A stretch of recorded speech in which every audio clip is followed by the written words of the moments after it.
hampir separuh dari anak-anak kita usia 13 sampai 17 tahun, baik laki-laki ataupun perempuan, jadi gabungan, itu mereka menyatakan bahwa seumur hidup mereka pernah merasakan setidaknya satu jenis kekerasan. Ayah saya kalau saya salah itu juga dipukulin karena ya itu tanda, karena aku sayang sama kamu, makanya kamu dipukul supaya kamu nggak nakal lagi atau apa. Dan itu akan diturunkan lagi. Dan gitu. terus, nah itu yang kita sebut putaran setan yang nggak bisa berhenti. Betul. Bahkan kan kita beberapa tahun terakhir kan kita banyak dengar ada anak yang mengakhiri hidupnya kan.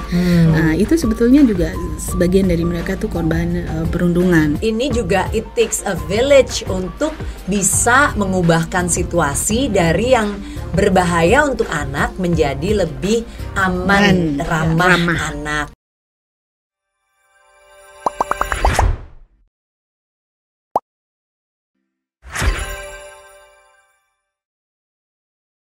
Halo sahabat WVI dimanapun Anda berada, jumpa lagi dengan saya Becky Tumewu di acara podcast Wahana Visi Indonesia, yaitu Our Days to End Child Poverty. Tuh ya, ada di sini, nggak kebaca ya? Oke, tepuk tangan dong buat podcast kita. Meriah ya. Kalau saya sih, kalau ditanya apa kabar, selalu saya merasakan sukacita yang luar biasa di saat saya diminta untuk menjadi host dari acara podcast ini. Nah, mudah-mudahan para sahabat WVI pun mendapatkan sukacita yang sama dengan menyaksikan dan mengikuti podcast ini. Mudah-mudahan juga memberikan inspirasi. Nah, sahabat WVI, ini kalau kita bicara ya tentang akhir-akhir ini apa sih yang banyak terjadi, apalagi yang terkait dengan anak-anak kita. Nah, yang memprihatinkan adalah saya lihat nih ya, makin banyak kasus perundungan.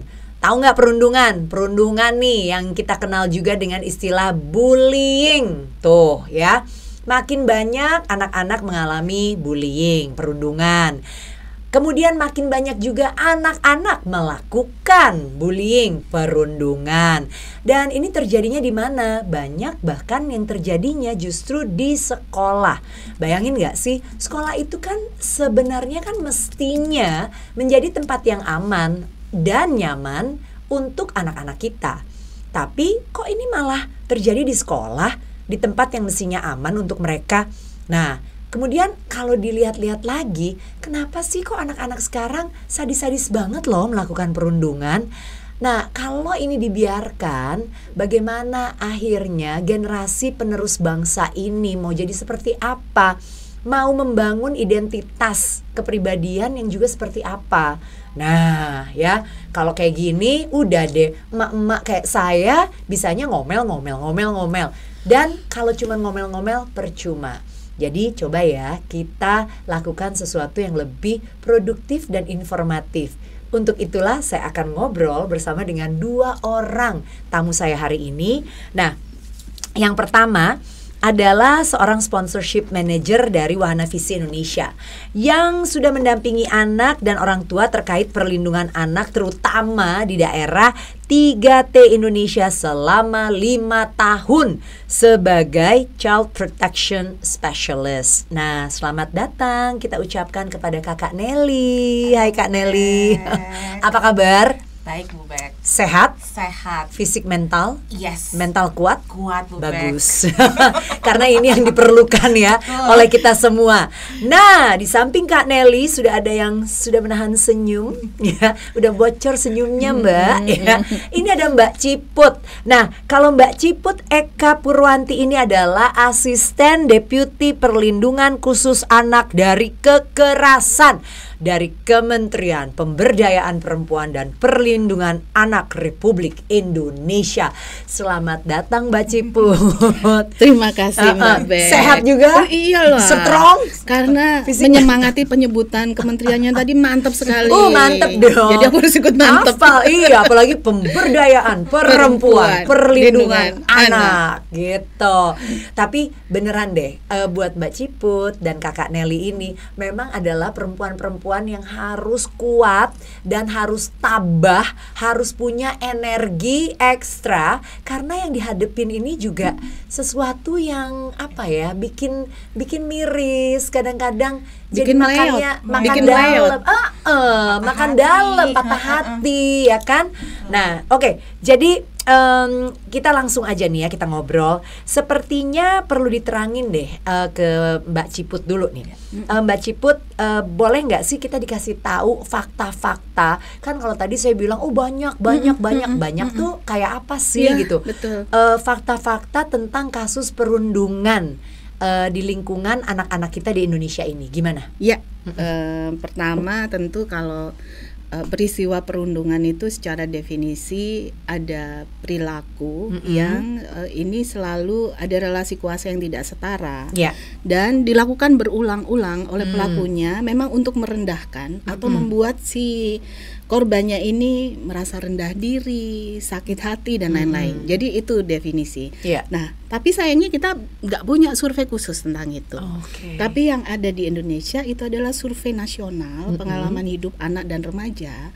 Khususnya kami memotret kedalaman prevalensi pengalaman anak di seumur hidupnya, itu dia mengalami kekerasan fisik, emosional dan kekerasan seksual itu seperti apa. Jadi 3 jenis kekerasan itu yang kami tanyakan ke anak-anak. Respondennya itu usia 13 sampai 17 tahun. Seluruh nasional. Jadi pakai ada sampling yang bisa merepresentasikan, kita bisa bilang ini kondisi nasional. Nah, survei ini sudah 3 kali. Tapi saya mau sampaikan hasil survei yang terakhir itu tahun lalu 2024.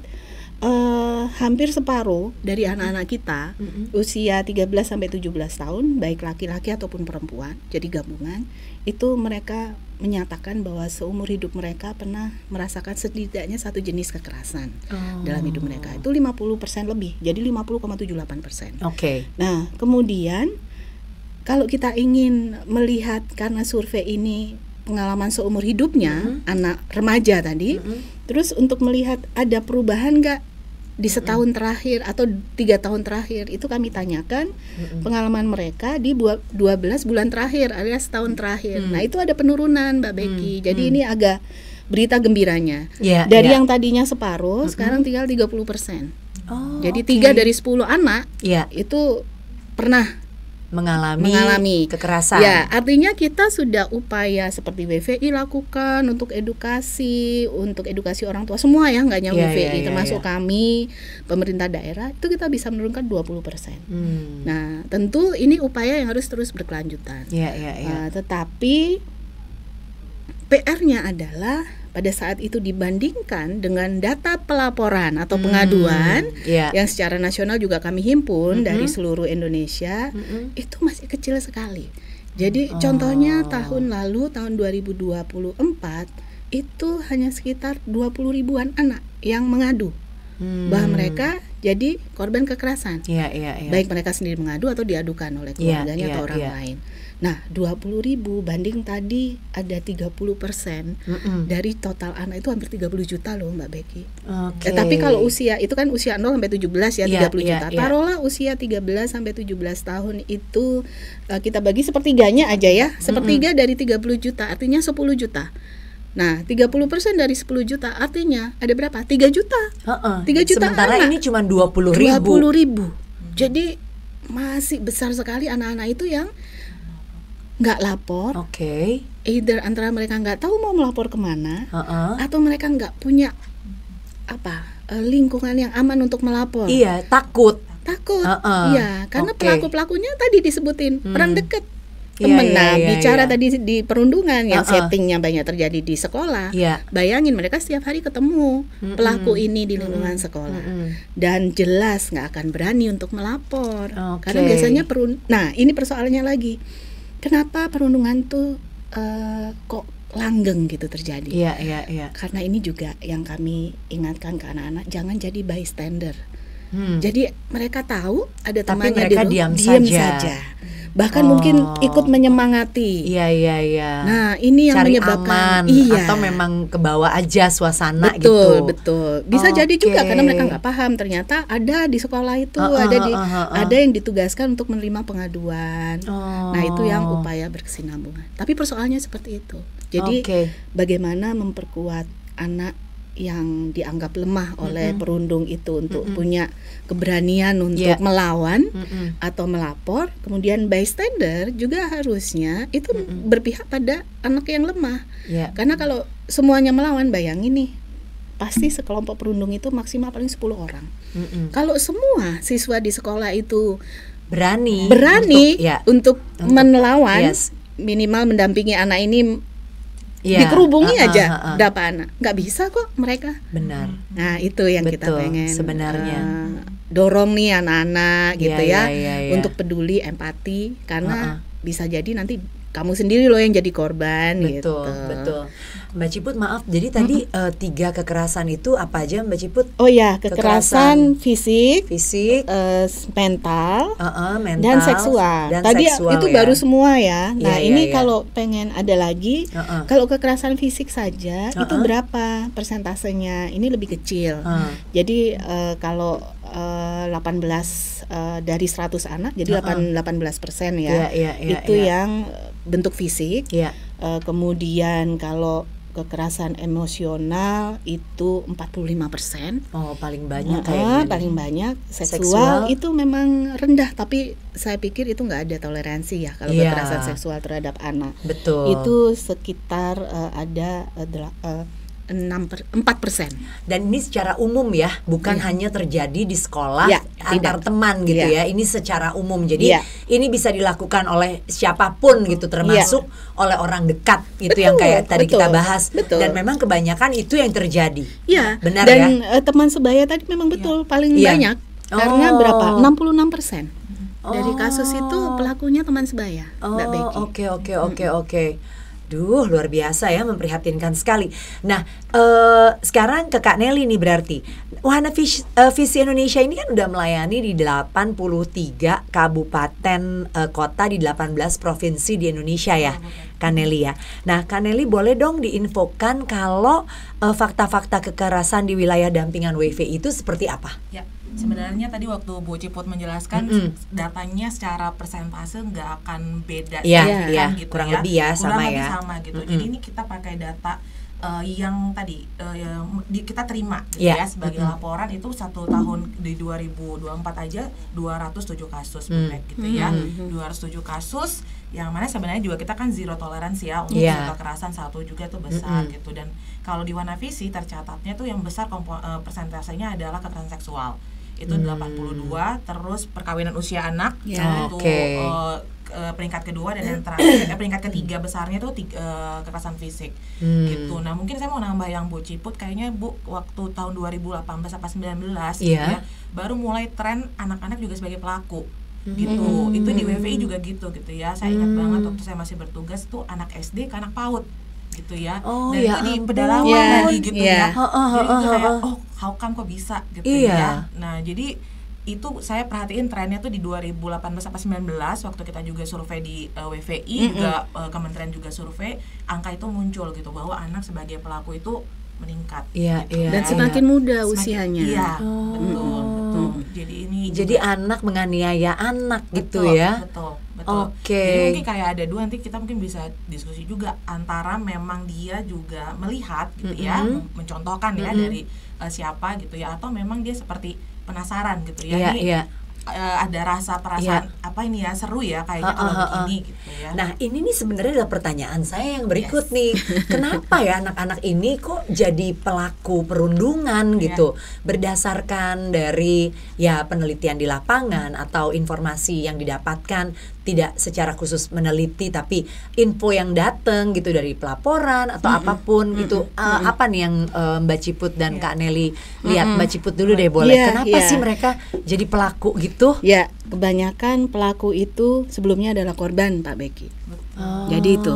Jadi karena waktu itu dianggap bahwa itu adalah hal biasa, senioritas, seperti tadi kan, itu relasi kuasa. Jadi mereka menganggap ya emang kalau aku udah adik kelas, aku dirundung oleh kakak kelas itu normal. Jadi normalisasi itu yang kemudian mereka tiru. Pada saat mereka di posisi yang lebih berkuasa, jadi lebih senior gitu, mereka melakukan hal yang sama kan, menganggap ya gue dulu digituin kok gitu, terus cemen amat sih digituin aja udah nangis gitu kan. Jadi ini sebetulnya jadi kita lihat bahwa ini ada normalisasi kebiasaan yang itu orang dewasa pun mendiamkannya. Nah itu sebetulnya yang disebut pola asuh. Karena di sekolah pun itu kan ada selain pendidikan, itu ada pengembangan anak. Nah itu yang mengasuh ya guru. Siapa lagi orang dewasa di sekolah kan guru. Jadi harusnya kita semua zero tolerance untuk bentuk apapun kekerasan.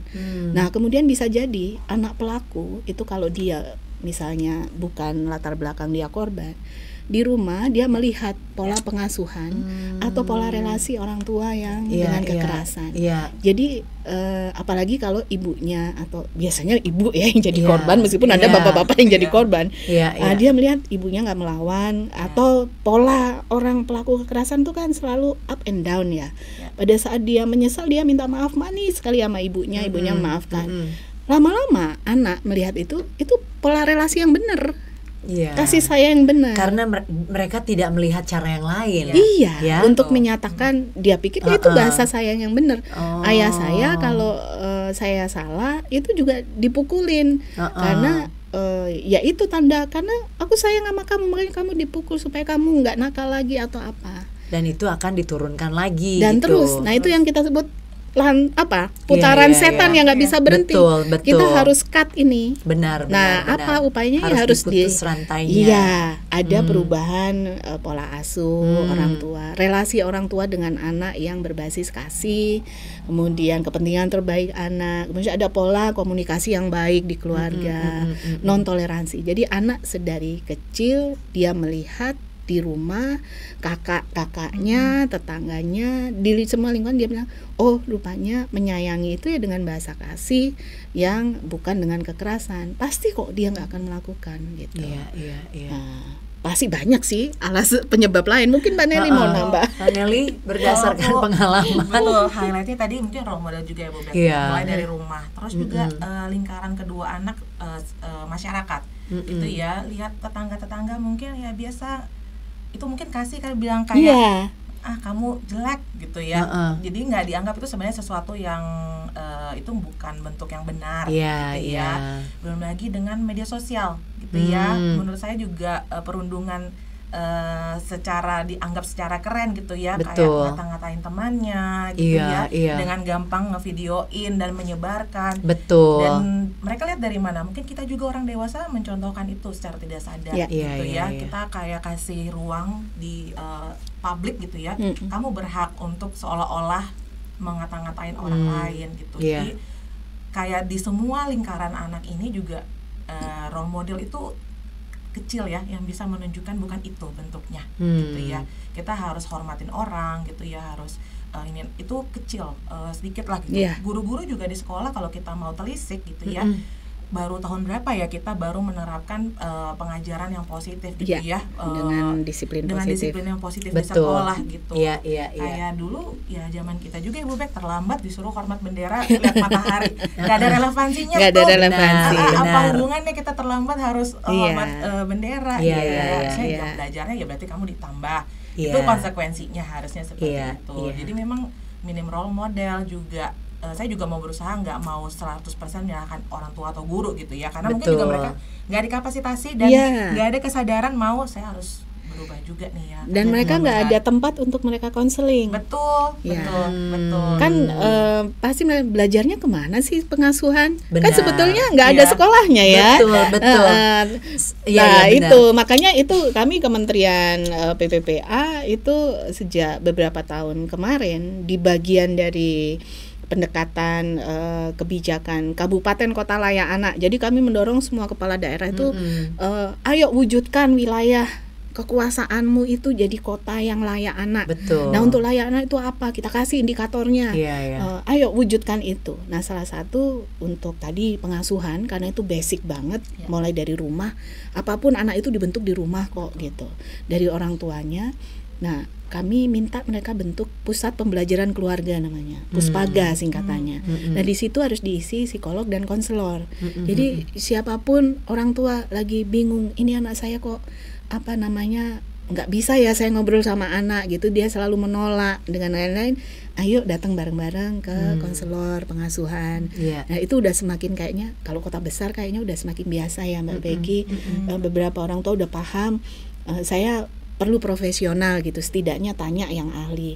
Nah, ini yang kami ingin itu sampai ke pelosok ada gitu. Nah, WVI itu salah satunya membantu gitu. Oke.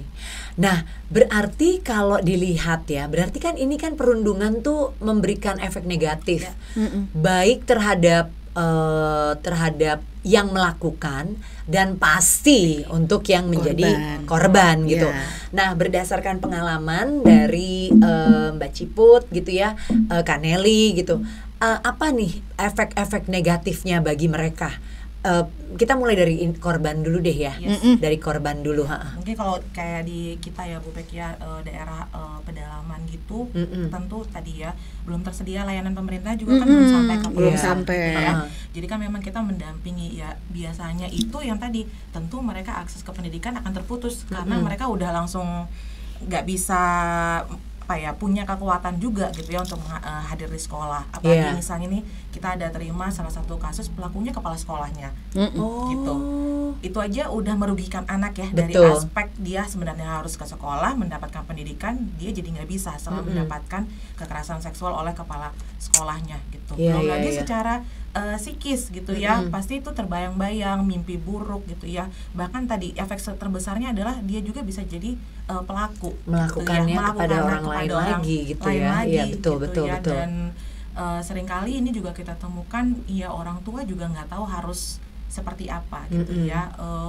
Ini kalau saya boleh cerita juga salah satu kasus ya Bu Bek. Jadi pekerjaan sekarang kita ada salah satu anak kita tuh dilaporkan meninggal gitu ya. Dalam laporan meninggalnya itu teman-teman kayak bilang dia sakit, tapi sebenarnya ada stated area bengkak, matanya bengkak gitu. Jadi waktu saya terima, saya identifikasi ini bisa potensi sebenarnya dia korban kekerasan. Boleh dicari seksual. Seksual dan fisik juga. Boleh dicari tahu gitu ya. Terus ketika kita ngomong sama teman-teman lapangan, ini pelakunya orang sekolah gitu ya, salah satu guru gitu. Dan itu udah sampai meninggal Bu Bek, itu udah paling. Dan tidak dilaporkan. Iya. Saya bilang orang tua tolong laporkan gitu ya ke ini, dan tadi orang tua juga takut Bu Bek. Karena orang yang terintimidasi, apalagi kalau misalnya tuh kejadian lingkup desa kan kecil ya, pasti tahu nih siapa yang ngelaporin saya, dan itu sebenarnya udah sering terjadi guru itu melakukan kekerasan gitu, dan ini efeknya udah sampai meninggal gitu. Nah, kita ini udah paling yang parah ya, sampai nyawa hilang gitu. Belum lagi kalau yang tadi yang trauma terus jadi pelaku lagi gitu. Jadi efeknya besar banget Bu Bek, walaupun misalnya kalau ini skalanya mungkin keparahannya parah ya sampai meninggal. Ada yang misalnya dia bilang cuman sentuh kok gitu. Ada ya guru-guru gitu ya ngomongnya ya, cuman sentuh kok, seperti bukti kasih sayang gitu ya. Tapi itu kan anak-anak ya, kita coba aja refleksi orang dewasa, orang luar pegang badan kita, betul. Kita kan rasanya pengen ini ya, marah gitu ya, kalau kita bisa marah. Kalau enggak kan kita kena tekanan. Benar. Gitu Oke. Jadi memang ya efeknya berat ya. Mbak Ciput ada yang mau ditambahkan? Bahkan kan kita beberapa tahun terakhir kan kita banyak dengar ada anak yang mengakhiri hidupnya kan. Nah, itu sebetulnya juga sebagian dari mereka tuh korban perundungan, meskipun memang ada pengecualian ya, karena ada persoalan memang secara psikologis dia ada gangguan. Tetapi sebetulnya ini kuncinya adalah sering kenapa sampai terlambat, sampai anak kehilangan nyawanya itu karena nggak ada kemampuan deteksi dini di semua lini. Kita bicara di sekolah, padahal guru dan orang tua ini porsinya hampir sama sebetulnya. Betul. Berkegiatan aktif dengan anak itu kan sama-sama 8 jam lah. Taruh anak tidur kan 8 jam ya. Jadi 8 jam. Paling kelihatan kok sebetulnya anak itu pada saat dia jadi korban kekerasan. Kalau kekerasan fisik, perundungan yang bersifat fisik, karena dia takut, dia masih bisa menyembunyikan luka-lukanya atau apa dengan alasan lain, gitu. Dan biasanya orang tua percaya. Tetapi sebetulnya kalau banyak aspek yang secara psikologis itu kelihatan perubahan di anak itu. Orang tua bisa tahu anaknya kok sulit tidur, jadi bangunnya siang, kemudian nggak mau sekolah, murung, ya, selalu menghindar, nggak mau sekolah. Cari banyak alasan nggak mau sekolah, itu harus dikejar ini, dicari, dirunut, kenapa gitu. Di guru juga gitu, anak yang tadinya ceria tiba-tiba di kelas jadi pendiam, terus kayak ketakutan, murung, prestasi menurun ujung-ujungnya. Tapi jangan sampai tunggu prestasi anak menurun baru sadar gitu. Nah itu deteksi dini berbarengan dengan tadi bystander tadi, rupanya di masyarakat pun bystander, bukan hanya di lingkungan sekolah. Masyarakat udah tahu, padahal ya kalau menurut Undang-Undang Tindak Pidana Kekerasan Seksual tadi, karena yang diomongin anak korban kekerasan seksual itu bukan delik aduan, jadi dia delik biasa. Artinya nggak harus korban atau orang tuanya yang datang sendiri melapor. Kita kalau kita tahu, kita bisa istilahnya menginformasikan, bukan melapor. Jadi menginformasikan dugaan kita terjadinya kekerasan seksual itu ke petugas polisi ataupun ada namanya unit pelaksana teknis daerah pelindungan perempuan dan anak, singkatnya UPTD PPA. Bisa datang ke situ. Nah, kemudian kita informasikan, saya menduga anak ini korban kekerasan seksual karena ada tanda-tanda seperti ini.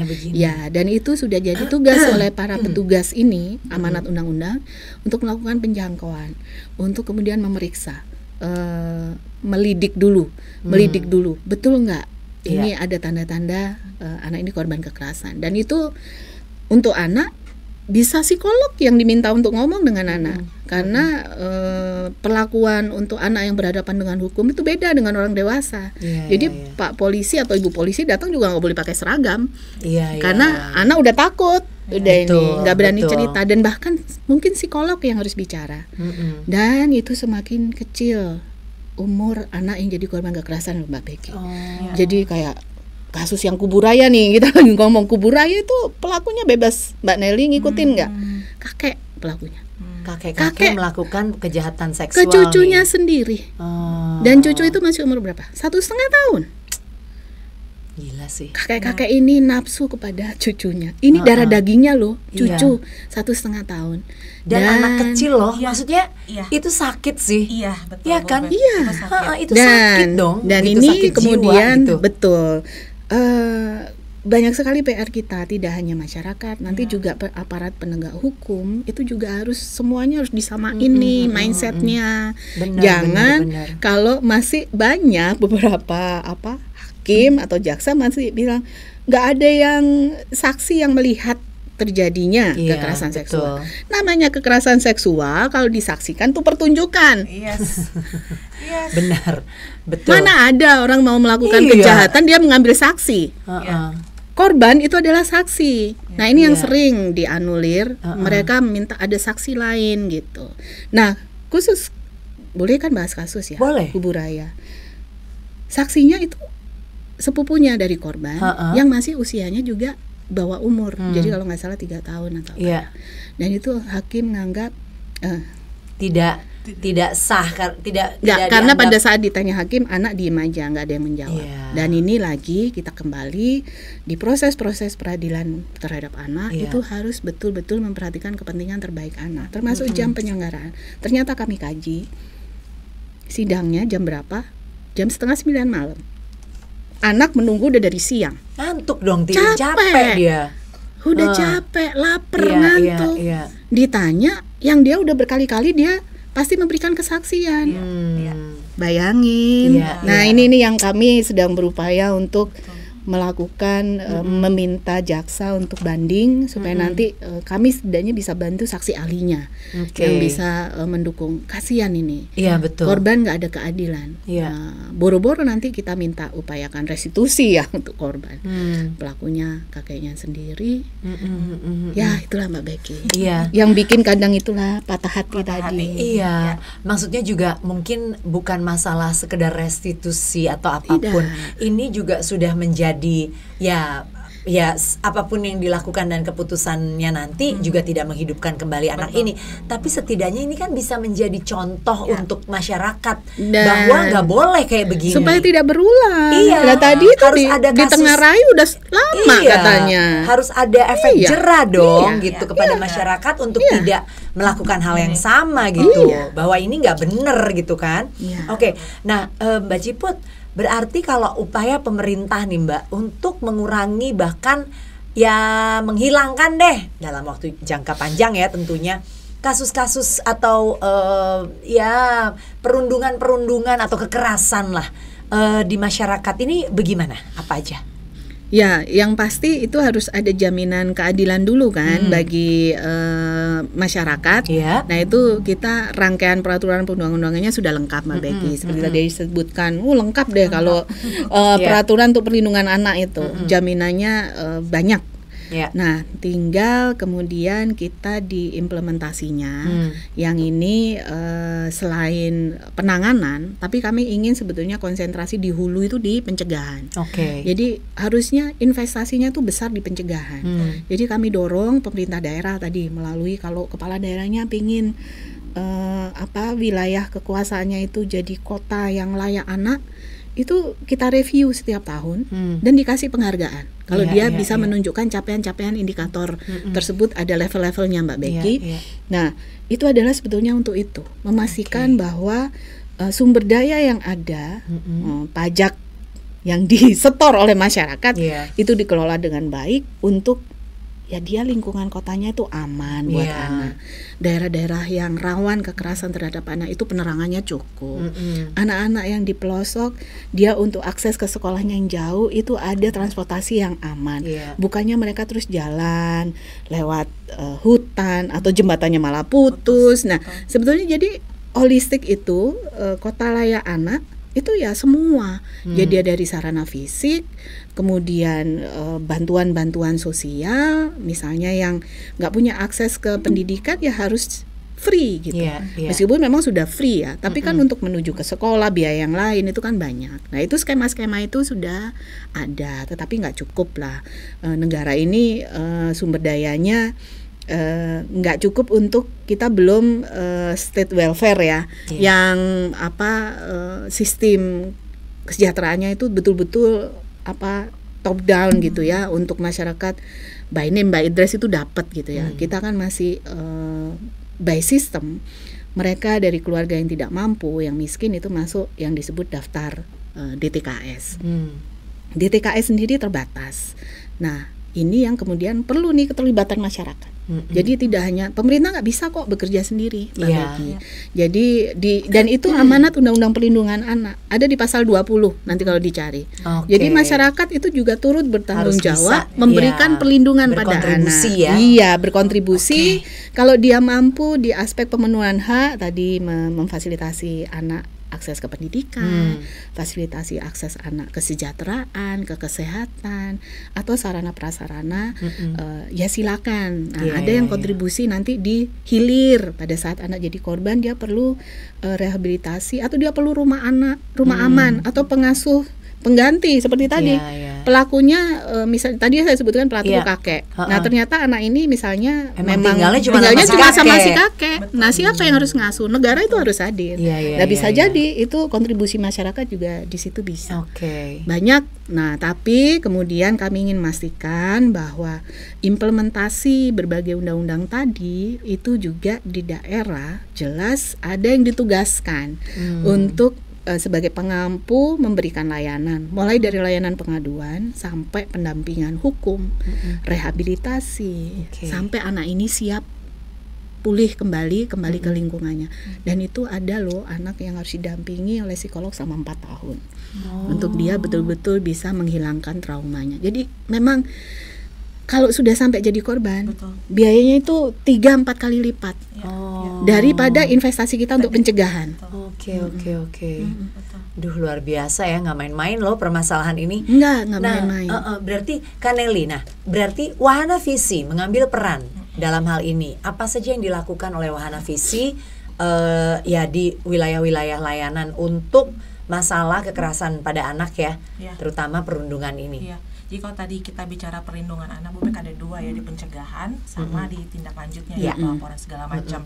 Jadi memang kita juga tadi kayak Bu Ciput bilang di semua peraturan pemerintah sudah siap, sudah lengkap gitu ya. Tinggal kita membantu itu bisa terimplementasi. Nah, di pencegahan ini sebenarnya kita juga kan mengidentifikasi tadi ya Bu Bek, sebenarnya ada relasi yang rusak juga nih di orang tua anak gitu ya. Orang tua itu sendiri dengan dirinya, dengan masa lalunya gitu ya, dan bagi kami itu juga salah satu bentuk kemiskinan gitu ya, relasi yang rusak ini gitu. Jadi Wahana Visi Indonesia sebenarnya 5 tahun ke belakang dan kita meneruskan lagi di strategi kita yang baru ini, kita akan terus tetap fokus pada membangun relasi yang positif gitu ya, antara anak dengan orang tua, anak dan dengan dirinya sendiri, dan juga anak dengan Tuhannya gitu. Jadi itu yang akan jadi fokus kita. Bentuknya yang tadi kita akan terus melanjutkan pengasuhan dengan cinta gitu ya, orang tua kita latih, dan aktor penting kami juga adalah tokoh-tokoh agama gitu ya, karena kita tahu kita masih di Indonesia yang mana di daerah tuh tokoh agama tuh masih sangat punya power gitu ya. Jadi kita latih tokoh agama supaya mereka juga ikut bantu, karena orang tua mungkin lebih dengar tokoh agama daripada Wahana Visi yang langsung Jadi kita bikin mekanismenya, jadi pengasuhan dengan cinta, terus juga kader-kader, ibu-ibu, bapak-bapak di level desa, kita latih tentang perlindungan anak, apa yang harus dicegah, terus bagaimana melapor gitu ya. Juga yang tadi kalau di bagian pelaporannya kita sangat kerjasama erat sekali dengan KPPA juga dengan di daerah-daerah gitu ya, bagaimana layanan-layanan yang tadi, karena kita tadi sadar gitu ya, kita masih otonomi. Di Jakarta udah bagus banget nih Bu Bek layanan gitu ya, anak-anak di Jakarta yang walaupun mungkin tinggalnya di rusun-rusun gitu, kalau udah kekerasan mereka tahu. Tapi kalau kita compare agak ke Kalimantan Barat aja, yang belum terlalu jauh ya dari ibu kota, 1 jam dari Pontianak aja udah nggak tahu tuh gimana nih mau melapor, siapa yang dilapor. Nah terus kalau kita geser lagi ke wilayah Indonesia, di NTT, jauh lagi ke Papua gitu ya, lebih lagi banyak tantangan. Mereka mengimplementasikan panduan atau kebijakan yang pemerintah nasional sudah keluarkan. Jadi di bagian tindak lanjut atau pelaporan, kita mengadvokasi gitu ya, pemerintah daerah, ayo kita sama-sama, ini mana yang bisa kita bantu. Dan sebenarnya kita juga menghubungkan dengan private sector juga ya gitu ya, kalau bisa bantu misalnya membuat rumah aman gitu ya. Ini kita ada membuat rumah aman juga nih di Kalimantan Barat gitu, salah satu kabupaten. Itu kita mengumpulkan dukungan publik juga Bu. Jadi kita juga mengikuti apa yang pemerintah lakukan ya, dari pencegahan sampai ke pelaporan dan pendampingannya juga. Kalau mau dilihat komponennya, yaitu ya Bu Ciput, kami banyaknya memang di pencegahan, karena ekspertis Wahana Visi juga di sini ya, pengembangan transformasi, mengelola masyarakat, mengajak masyarakat juga semakin berdaya gitu. Dan termasuk itu anak-anaknya juga ya Bu Bek, kita nanti kamu juga harus resilience, dan jangan juga melakukan lagi kepada teman-temanmu gitu ya. Berbalas tuh pantun aja ya kan. Karena kalau itu kan gak sama ada kado deh, kado ya, balas kado ya kan. Nah, betul. Nah, tapi ini jadi menarik nih, karena kan dari tadi sebenarnya kan inti tadi Mbak Ciput mengatakan antara guru dengan orang tua 8 jam loh. Nah, artinya kan peran orang tua ini luar biasa ya. Nah, tadi kan Wahana Visi sudah melangsungkan banyak hal gitu, yang ngajarin anak dan lain-lain. Nah, orang tuanya sendiri nih gimana? Nah, orang tuanya itu kita apain nih?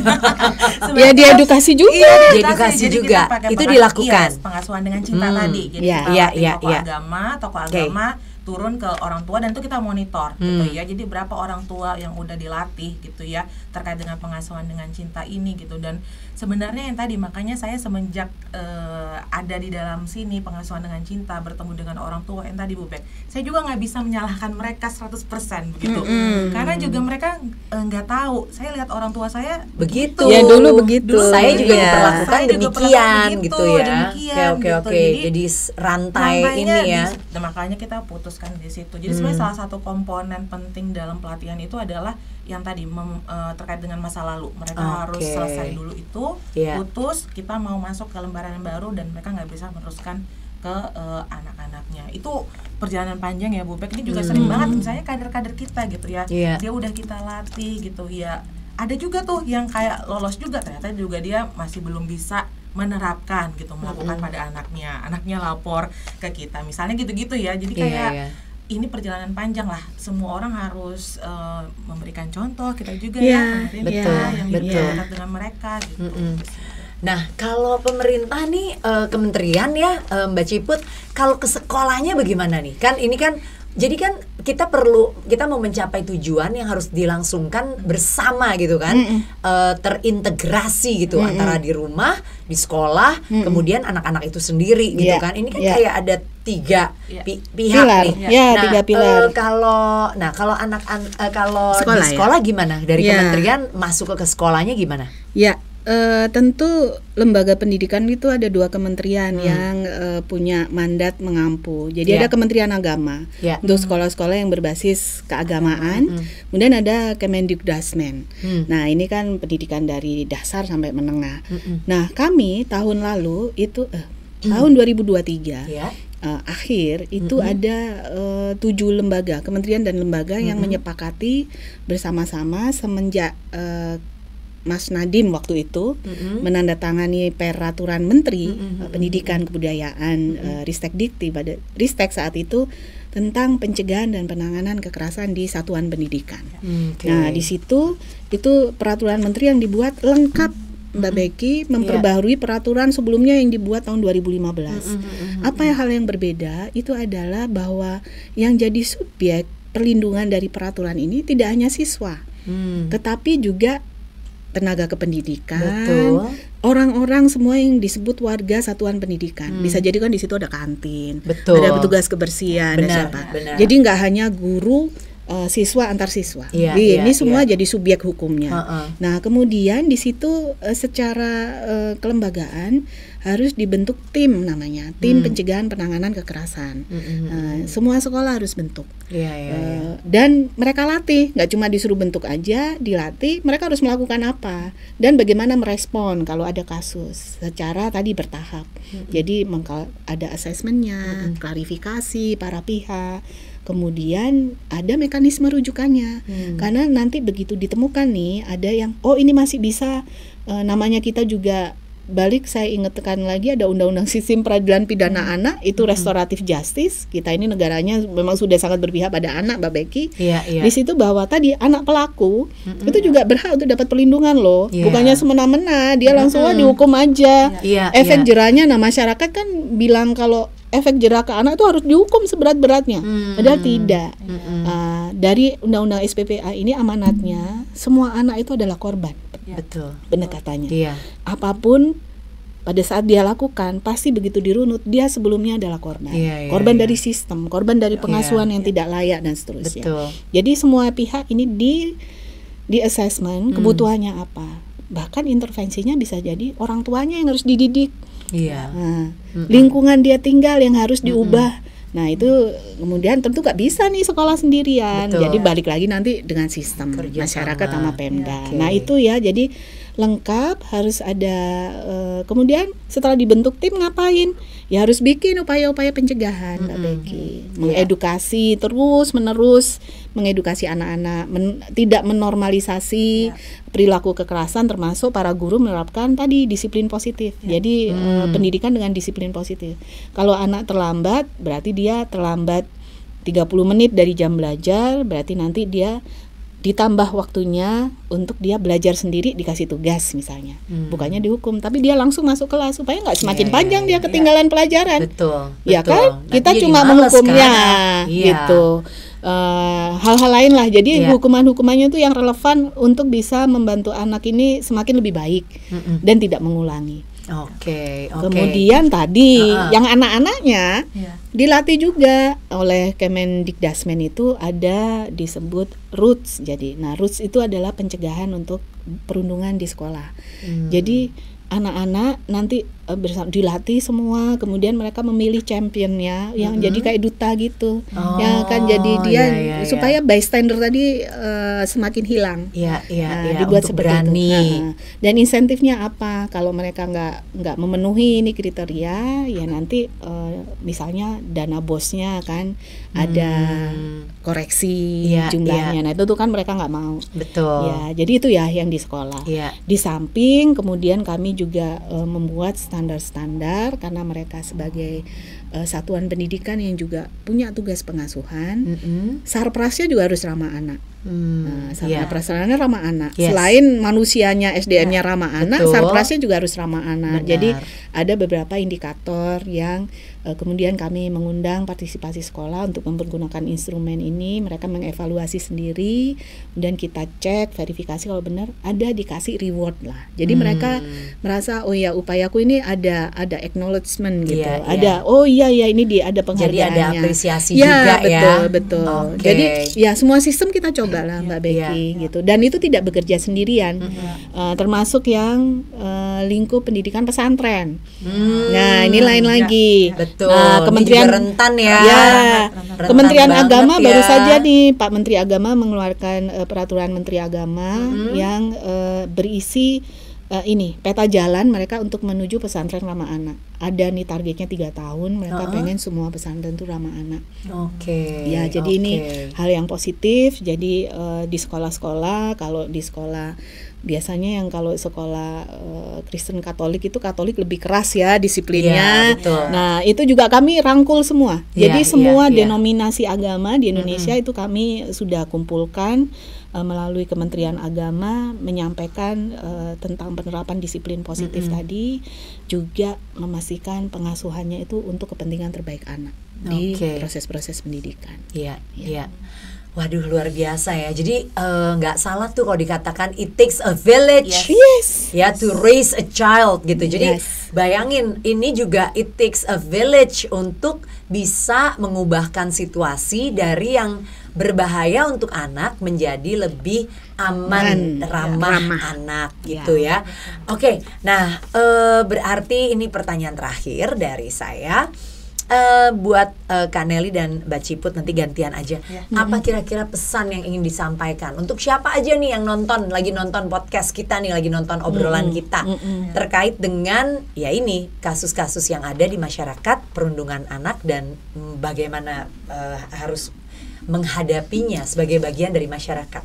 Kak Nelly dulu boleh. Silakan Kak Nelly. Pertama buat adik-adik ya, buat anak-anak gitu ya, kita harus mengerti tidak ada bentuk kekerasan yang jadi normal gitu ya. Semua bentuk kekerasan itu adalah hal yang tidak baik gitu ya, dan itu akan memberikan efek yang kita bahkan nggak tahu di depan itu sampai mana gitu ya.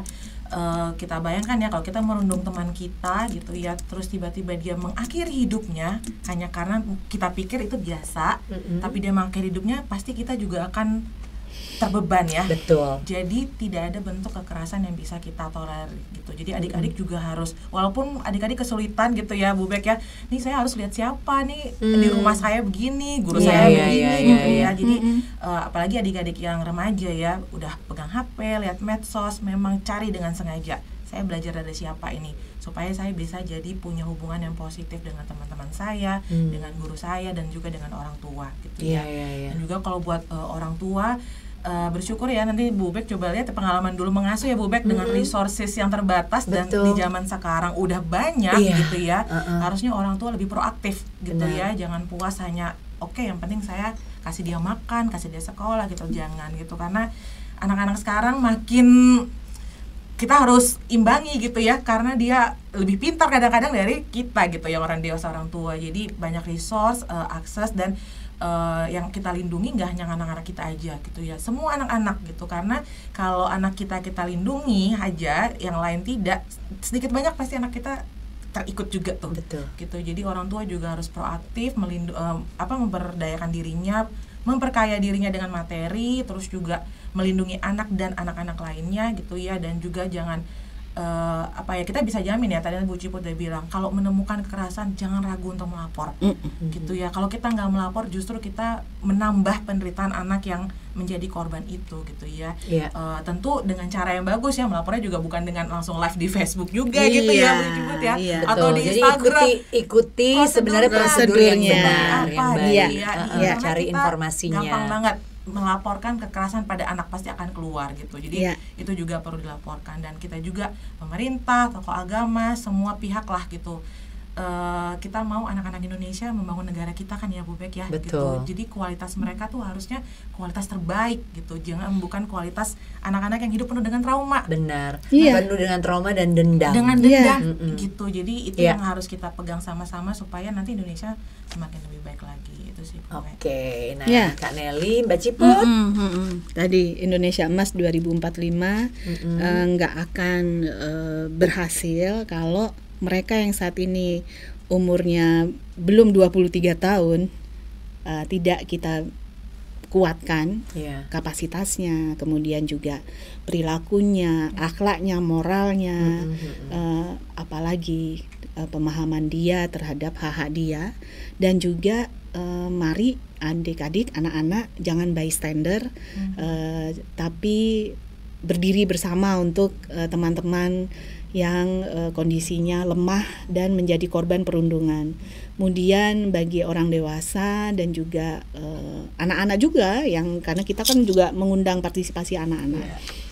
Ayo kita bersama jadi jaring pengaman sosial bagi anak di wilayahnya masing-masing.